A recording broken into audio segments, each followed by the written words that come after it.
ഈശോ മിശിഹായ്ക്ക് സ്തുതിയായിരിക്കട്ടെ. ഞാൻ മാണിപ്പറമ്പിലച്ചൻ. ലത്തീൻ വേദപാഠകം 17 ഞായർ.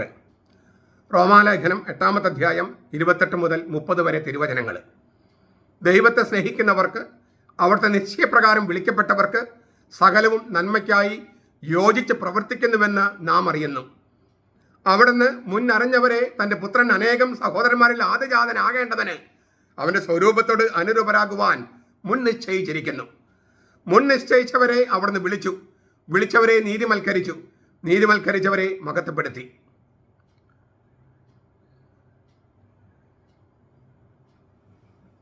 വളരെ ചർച്ച ചെയ്യപ്പെടുന്ന അല്ലേ, ചൂടേറിയ ചർച്ചകൾക്ക് വിധേയമായിട്ടുള്ള ഒരു തിരുവചനമാണ് നമ്മളിപ്പോൾ കേട്ടത്. ഈ മുൻ നിശ്ചയം എന്ന വാക്കാണ് പ്രശ്നം. അവിടുന്ന് മുന്നറിഞ്ഞവരെ മുൻ നിശ്ചയിച്ചിരിക്കുന്നു. അവിടുന്ന് മുന്നറിഞ്ഞവരെ തൻ്റെ പുത്രൻ അനേകം സഹോദരന്മാരിൽ ആദ്യജാതനാകേണ്ടതിന് അവൻ്റെ സ്വരൂപത്തോട് അനുരൂപരാകുവാൻ മുൻ നിശ്ചയിച്ചിരിക്കുന്നു. മുൻ നിശ്ചയിച്ചവരെ അവിടുന്ന് വിളിച്ചു, വിളിച്ചവരെ നീതിമൽക്കരിച്ചു, നീതിമൽക്കരിച്ചവരെ മഹത്വപ്പെടുത്തി. ഇതാണ് ഈ മുൻ നിശ്ചയം.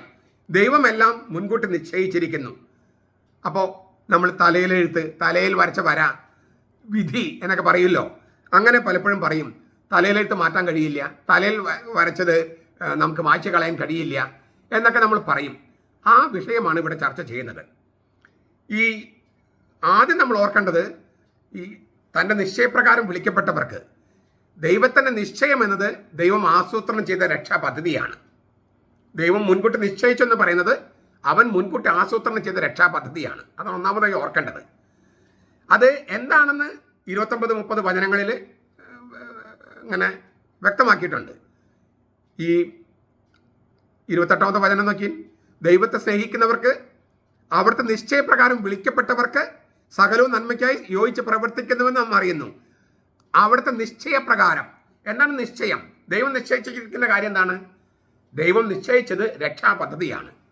ആ രക്ഷാപദ്ധതി അനുസരിച്ച് വിളിക്കപ്പെട്ടവർക്ക് സകലവും നന്മയ്ക്കായി യോജിച്ച് പ്രവർത്തിക്കുന്നു. അതാണ് പൗലോസ്ലീഹ പറയണേ. ഈ യോജിച്ച് പ്രവർത്തിക്കുന്ന വചനം അത് 3 തരത്തിൽ വേണമെങ്കിൽ നമുക്ക് മൊഴിമാറ്റം ചെയ്യാം. ഒന്ന്, സ്നേഹിക്കുന്നവരോട് കൂടെ എല്ലാ കാര്യത്തിലും ദൈവം സഹകരിക്കുന്നു. ആർദ്രമായ രക്ഷാപദ്ധതിയുടെ ആത്മസാക്ഷാത്കാരത്തെയാണ് എല്ലാ കാര്യത്തിലും എന്ന പ്രയോഗം കൊണ്ട് ഉദ്ദേശിക്കുന്നത്. സ്നേഹിക്കുന്നവരോട് കൂടെ എല്ലാ കാര്യത്തിലും ദൈവം സഹകരിക്കുന്നു. അതാണ് ഒരു സാധ്യത. തന്നെ സ്നേഹിക്കുന്നവർക്ക് നന്മ വരുന്നതിന് വേണ്ടി എല്ലാ കാര്യങ്ങളും ഒത്തുവരാൻ ദൈവം ഇടയാക്കുന്നു. അങ്ങനെ മൊഴിമാറ്റം ചെയ്യാം. ദൈവത്തെ സ്നേഹിക്കുന്നവർക്ക് സകലവും നന്മയ്ക്കായി യോജിച്ച് പ്രവർത്തിക്കുന്നുവെന്ന് മൂന്നാമത്തെ ഒരു മൊഴിമാറ്റം. ഈ മൂന്നാമത്തെ വ്യാഖ്യാനത്തിൽ ഒളിഞ്ഞിരിക്കുന്ന സംഗതി കുറെ കൂടെ തെളിച്ചു പറയുകയാണ് ആദ്യത്തെ 2 വ്യാഖ്യാനങ്ങളിൽ. അപ്പോൾ ഇത് പരസ്പരം വൈരുദ്ധ്യമല്ല. ഒരു വചനം തന്നെ പലതരത്തിൽ മൊഴിമാറ്റം ചെയ്യാമെന്ന് ഞാൻ സൂചിപ്പിക്കുകയാണ്. ക്രിസ്ത്യാനികൾക്ക് സംഭവിക്കുന്ന എല്ലാ കാര്യങ്ങളുടെയും പുറകിൽ ദൈവത്തിൻ്റെ ലക്ഷ്യവും പദ്ധതിയുമാണ് ഉള്ളത്. എല്ലാറ്റിൻ്റെയും നിയന്ത്രണം ദൈവത്തിൻ്റെ കയ്യിലാണ്. അത് നമുക്കൊരു വലിയ സന്തോഷമുള്ള സംഗതിയാണ്, ആശ്വാസമുള്ള സംഗതിയാണ്. നമ്മൾ ഈ ലോകത്തിലെ യുദ്ധവും വരും എല്ലാം കാണുമ്പോഴും നമ്മൾ പേടിച്ചു പോകാം. അപ്പോൾ ബെനഡിക്ട് മാർപ്പാപ്പ പറയാണ്, ഈ ലോക ചരിത്രത്തിൻ്റെ നിയന്ത്രണം കർത്താവിൻ്റെ വിരലുകളിൽ നിന്ന് വഴുതി പോകില്ല. ഈ ലോക ചരിത്രത്തെ നിയന്ത്രിക്കുന്ന ആ ചരടുണ്ടല്ലോ, ആ ചരട് കർത്താവിൻ്റെ കയ്യിൽ നിന്നും വഴുതി പോകില്ല. അപ്പം നമ്മൾ പേടിക്കേണ്ട കാര്യമില്ല. പിന്നെ നമ്മളെപ്പോഴും ഒരുങ്ങിയിരിക്കണം എല്ലാത്തിനും. കാരണം ദൈവത്തെ കാണാൻ വേണ്ടി മരിച്ചങ്ങോട്ട് ചെല്ലുക എന്നുള്ളതാണ് ആത്യന്തികമായി നമുക്കുള്ള ലക്ഷ്യം. മരിക്കാതിരിക്കുകയല്ലോ, മരിച്ച ദൈവത്തോടൊപ്പം ആയിരിക്കുക. അതാണ് നമുക്ക് എല്ലാവർക്കും നൽകിയിരിക്കുന്ന ആത്യന്തിക ലക്ഷ്യം. അതിന് നമ്മൾ എപ്പോഴും ഒരുങ്ങിയിരിക്കുക എന്നുള്ളതാണ്. അവിടുന്ന് മുന്നറിഞ്ഞവരെ തൻ്റെ പുത്രൻ അനേകം സഹോദരന്മാരിൽ ആദ്യജാതനാകേണ്ടതിന് അവന് സ്വരൂപത്തോട് അനുരൂപരാകുവാൻ മുൻ നിശ്ചയിച്ചിരിക്കുന്നു. രക്ഷയുടെ പ്രക്രിയയിൽ ദൈവിക മുൻ നിശ്ചയത്തിനുള്ള പ്രാധാന്യമാണ് പൗലോസ് അങ്ങനെ ഊന്നി പറയണേ.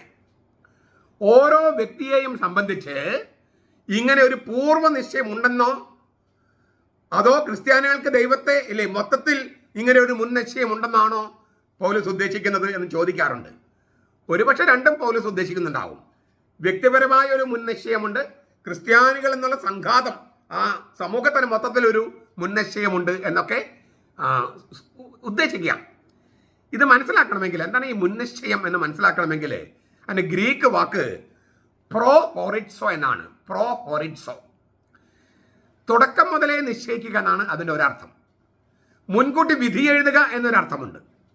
പൂർവ്വനിശ്ചയം എന്ന് നമ്മൾ പറയുമല്ലോ, എന്നൊക്കെയാണ് ആക്ഷരിക അർത്ഥം. ദൈവത്തിൻ്റെ നിത്യമായ ഉത്തരവ് പ്രകാരം ദൈവിക ദത്തെടുക്കലിന് വേണ്ടി തിരഞ്ഞെടുക്കപ്പെട്ടവരെയാണ് ഇവിടെ ഉദ്ദേശിക്കുന്നത്. അവിടുന്ന് മുന്നറിഞ്ഞവരെ അവൻ്റെ പുത്രൻ്റെ സ്വരൂപത്തോട് അനുരൂപനാകുവാൻ മുൻ നിശ്ചയിച്ചിരിക്കുന്നു.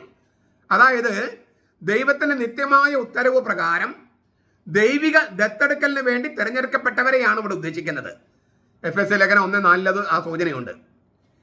ഇങ്ങനെ ഒരു മുൻനിശ്ചയം ഉണ്ടെന്ന് ദൈവം വെളിപ്പെടുത്തിയിട്ടുണ്ടെങ്കിലും അതിൻ്റെ വിശദാംശങ്ങളെ ഗ്രഹിക്കാനായിട്ട് നമുക്ക് വലിയ പ്രയാസമുണ്ട്.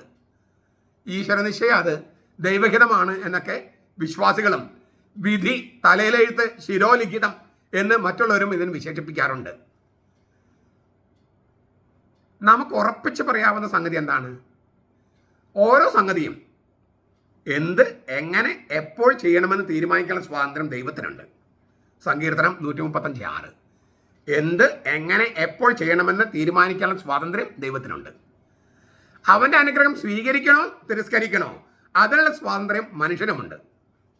റോമാലേഖനം 2-ാം അധ്യായം 6 മുതൽ 8 വരെ വാക്യങ്ങൾ, പ്രഭാഷകൻ 15-ാം അധ്യായം 11 മുതൽ 13 വരെ വാക്യങ്ങൾ. എന്ന് വെച്ചാൽ ആരെങ്കിലും നിത്യമായി നശിച്ചു പോകണമെന്ന് ദൈവം മുൻകൂട്ടി നിശ്ചയിക്കുന്നില്ല. കത്തോലിക്ക സഭയുടെ മതബോധനം 1037. ആരും നശിച്ചു പോകാൻ ദൈവം തലയിൽ എഴുതിയിട്ടില്ല, ഒരു ശിരോലിഖിതമില്ല. തലയിലെഴുത്ത് നശിക്കാൻ വേണ്ടി ദൈവം ആരെ മുൻകൂട്ടി നിശ്ചയിച്ചിട്ടില്ല. ഇത് മനസ്സിലാക്കാൻ നമുക്ക് എഫെസ്യ ലേഖനത്തിൽ 1:15 1:5 അർത്ഥം നോക്കാം. 1:15 1:5. തിരുഹിതത്തിൻ്റെ പ്രസാദപ്രകാരം യേശുക്രിസ്തു മുഖാന്തരം നമ്മെ പുത്രന്മാരായി ദത്തെടുക്കേണ്ടതിന് തൻ്റെ പ്രിയപ്പെട്ടവനിൽ നമ്മിലേക്ക് സൗജന്യമായി ചൊരിഞ്ഞ തൻ്റെ കൃപാമഹത്വത്തിൻ്റെ പുകഴ്ചയ്ക്കായി സ്നേഹത്തിൽ നമ്മെ മുൻകൂട്ടി നിയമിക്കുകയും ചെയ്തു. സ്നേഹത്തിൽ നമ്മെ മുൻകൂട്ടി നിയമിച്ചെന്നാണ് എഫെസ്യ ലേഖനം 1:5.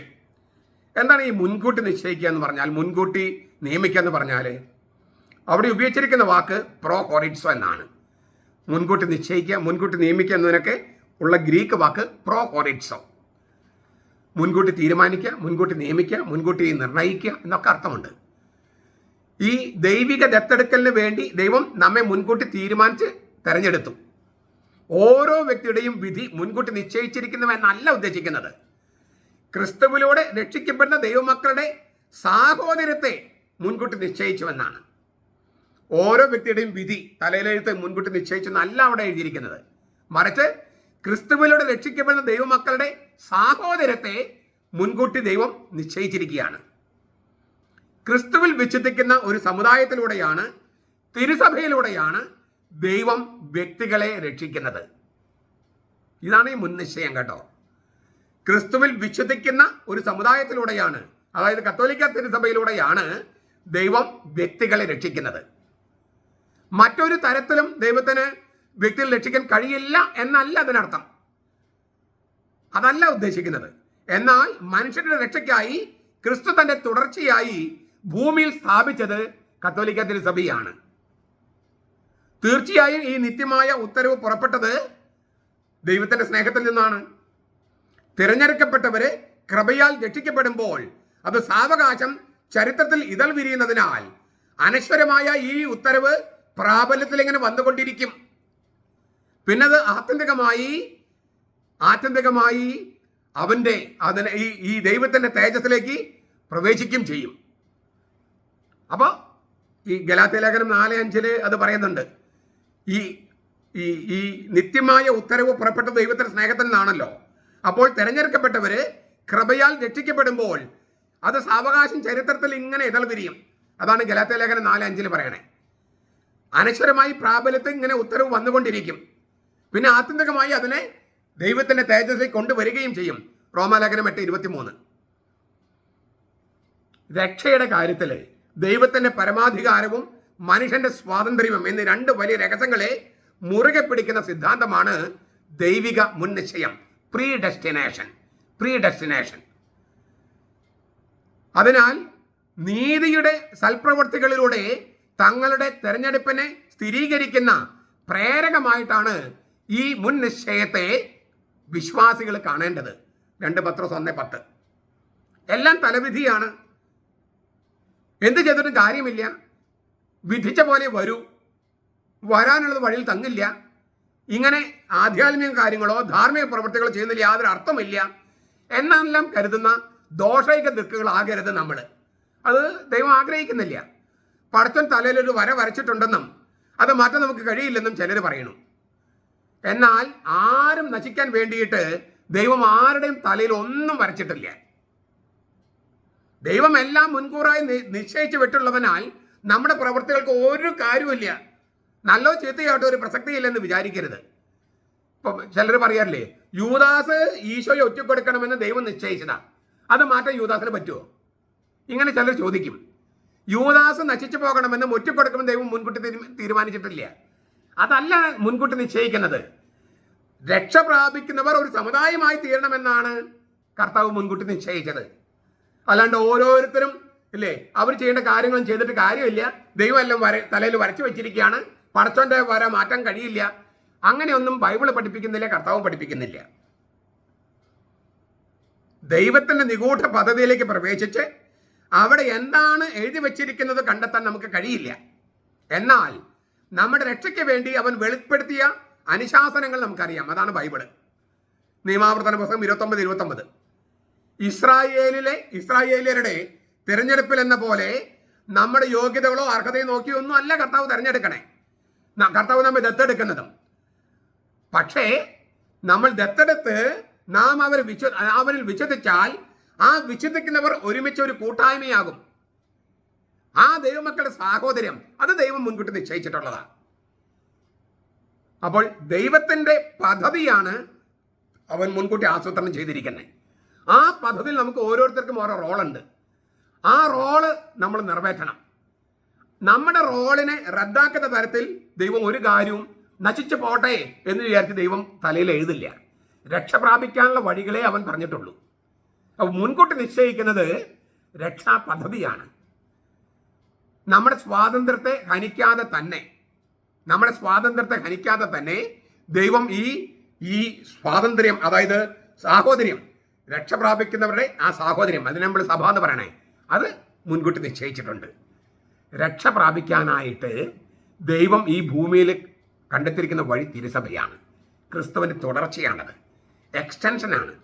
ക്രിസ്തുവിന് വിശാലമാക്കിയാൽ അത് കിട്ടുന്നത് സഭയാണ്. അത് തിരുവചനങ്ങളെ അടിസ്ഥാനമിട്ടാണ് അത് ചെയ്തിരിക്കുന്നത്. വചനത്തിൽ തന്നെ അടിത്തറയുള്ളതാണിത്. ഈ സഭയിൽ തെറ്റിപ്പോയാൽ രക്ഷയിൽ നിന്ന് തെറ്റിപ്പോകുന്നെന്നാണ് അർത്ഥം. ഈ സഭയിൽ പുഴുക്കുത്തുകളുണ്ട്. വീണുപോയ പത്രോസിന്റെ മേലാണ് കർത്താവ് സഭ സ്ഥാപിച്ചത്. ഓടിപ്പോയ സ്ലീഹന്മാരുടെ മേലെയാണ്. മാനുഷികമായ പ്രശ്നങ്ങളൊക്കെ കർത്താവ് കണ്ടിട്ടുണ്ട്. പക്ഷേ അങ്ങനെ തെറ്റിപ്പോയാൽ പോലും രക്ഷ പ്രാപിക്കാൻ വേണ്ടി കർത്താവ് ചെയ്തിരിക്കുന്ന സംവിധാനമാണ് കത്തോലിക്ക തിരുസഭ. എന്തിൻ്റെ ന്യായം പറഞ്ഞിട്ടാണെങ്കിലും അതിൽ നിന്ന് പുറത്തു പോകുക എന്ന് പറഞ്ഞാൽ രക്ഷയിൽ നിന്ന് പുറത്തു പോകുക എന്ന് തന്നെയാണ് അർത്ഥം. അപ്പോൾ മുൻകൂട്ടി നിശ്ചയിച്ചിരിക്കുന്നത് ഈ രക്ഷ പ്രാപിക്കുന്നവരുടെ, രക്ഷിക്കപ്പെടുന്ന ക്രിസ്ത്യാനികളുടെ സാഹോദര്യമാണ്. ആ രക്ഷിക്കപ്പെടുന്ന ക്രിസ്ത്യാനി സാഹോദര്യത്തെയാണ് കത്തോലിക്ക തിരുസഭ എന്ന് പറയണേ. അതിൻ്റെ ഘടനയും അതുതന്നെയാണ്.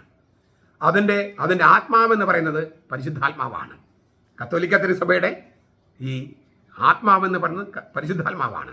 അതുകൊണ്ടാണ് പരിശുദ്ധ കത്തോലിക്ക സഭ എന്ന് പറയണേ. അല്ലാതെ എല്ലാ കത്തോലിക്കരും പരിശുദ്ധരായതുകൊണ്ടല്ല.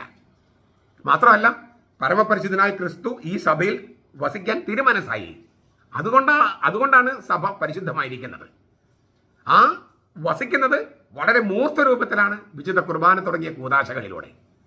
അതുകൊണ്ടാണത് പരിശുദ്ധമായിരിക്കുന്നത്. ഇതൊക്കെ മനസ്സിലാക്കിയാൽ നമ്മൾ ഈ സഭയെ സ്നേഹിക്കുന്നതിൽ ആഴം കൂടും. പ്രശ്നങ്ങളൊക്കെ ഉണ്ട് അവിടെ, അതൊന്നും നമ്മളെ തകർക്കില്ല. അതൊന്നും നമ്മളെ വിശ്വാസത്തിൽ നിന്ന് പിന്തിരിപ്പിക്കുകയല്ല, സത്യവിശ്വാസത്തിന് പോരാടാൻ പ്രേരിപ്പിക്കുകയാണ് ചെയ്യുക. വിശ്വാസം ഒരു പോരാട്ടമാണ്. വെറും ഭക്തിയല്ല, നൊവേന ചൊല്ലുന്നതല്ല. വിശ്വാസം ഒരു പോരാട്ടമാണ്. സത്യവിശ്വാസത്തിന് വേണ്ടി പോരാടുന്നതാണ് വിശ്വാസം. അതാണ് വിശ്വാസം. വിശ്വാസം ഒരു യുദ്ധമാണ്, പോരാട്ടമാണ്. അങ്ങനെ അല്ലാതെ വെറും ഭക്തിയായിട്ട് മാറ്റരുത്, വെറും നൊവേനകളായിട്ട് മാറ്റരുത്. തീർച്ചയായിട്ടും അതൊക്കെ സഹായിക്കും, ഭക്തി നൊവേനയൊക്കെ സഹായിക്കാം. പക്ഷെ വിശ്വാസം ആത്യന്തികമായിട്ടൊരു യുദ്ധമാണ്. പൈശാചിക ശക്തികൾക്കെതിരെ, ഈ വിശ്വാസം തകർക്കുന്നവർക്കെതിരെ. അങ്ങനെ നമ്മൾ ചെയ്യുമ്പോൾ ഈ രക്ഷ പ്രാപിക്കുന്ന, കൃപയാൽ രക്ഷിക്കപ്പെടുന്നവരുടെ കൂട്ടായ്മ രൂപപ്പെടും. ആ കൂട്ടായ്മയാണ് ദൈവം മുൻകൂട്ടി നിശ്ചയിച്ചിരിക്കുന്നതെന്നാണ് ഇവിടെ പറഞ്ഞിരിക്കുന്നത്. ഏറ്റവും ചുരുങ്ങിയ വാക്കുകളിൽ അങ്ങനെ പറയാൻ പറ്റുക. ഇതും ഗഹനമായ വിഷയമാണ്. പക്ഷേ നമ്മളെല്ലാവരും ചോദിക്കുന്നൊരു ചോദ്യമാണ്, യൂദാസ് ഒറ്റിക്കൊടുക്കുമെന്ന് കർത്താൻ അറിയാമായിരുന്നില്ലേ, പിന്നെ എന്തുകൊണ്ട് തിരഞ്ഞെടുത്തു? അല്ലെങ്കിൽ അങ്ങനെ അറിയാമായിരുന്നെങ്കിൽ അവൻ്റെ തലയിലെടുത്ത് മാറ്റാൻ അവന് കഴിയുമായിരുന്നോ? ഇതൊക്കെ നമ്മൾ ചോദിക്കുന്നു. അതിനുള്ള ഉത്തരമാണ് ഞാൻ ഈ പറഞ്ഞത്. നമ്മുടെ വ്യക്തിപരമായ തീരുമാനങ്ങളെല്ലാം കർത്താവ് എടുത്തു വെച്ചിരിക്കുന്നതെന്നല്ല, അതൊക്കെ നമ്മൾ ചെയ്യണം. മുൻകൂട്ടി നിശ്ചയിച്ചത് എന്താണെന്നാണ് ഞാൻ ഇപ്പം വെളിപ്പെടുത്തിയത്. അപ്പോൾ യൂദാസിന്റെ കാര്യത്തിലും നിങ്ങൾക്ക് അതിന് ഉത്തരം കിട്ടും. ഈ ടോക്ക് കേൾക്കുമ്പോൾ നിങ്ങൾക്ക് ഉത്തരം കിട്ടുമെന്ന് ഞാൻ പ്രത്യാശിക്കുന്നു. നമ്മുടെ കർത്താവ് ഈശോ മിശിഹായുടെ കൃപയും പിതാവായ ദൈവത്തിന്റെ സ്നേഹവും പരിശുദ്ധാത്മാവിന്റെ സഹവാസവും നാം എല്ലാവരോടും കൂടി ഉണ്ടായിരിക്കട്ടെ, ഇപ്പോഴും എപ്പോഴും എന്നേക്കും. ആമേൻ.